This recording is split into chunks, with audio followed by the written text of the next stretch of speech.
আপনারা যারা নিয়মিত মনোযোগ দিয়ে জুমার নামাজের খুতবা শোনেন, দেখবেন জুমার নামাজের খুতবা মনোযোগ দিয়ে শুনলে প্রায় অধিকাংশ শতকরা ৯৯% ইমাম সাহেব শুক্রবারে জুমার দিন দ্বিতীয় খুতবা যখন পড়ে দাঁড়ায়া, শেষ খুতবা, এই খুতবার লাস্টে এই আয়াত পড়ে খুতবা শেষ করে। বুঝছেন?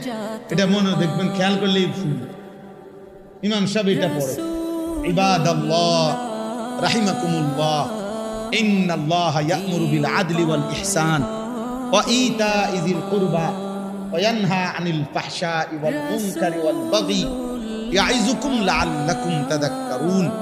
এরপরে কয় ফাযকুরুনি আযকুরুকুম ওয়াশকুরুলি ওয়ালা তাকফুরুন। এটা কইলেই মুসল্লি লরে সেরা উঠে, বুঝে যে খুতবা কি হয়ে গেছে, শেষ হয়ে গেছে, ঠিক না? এটা বুঝে সব।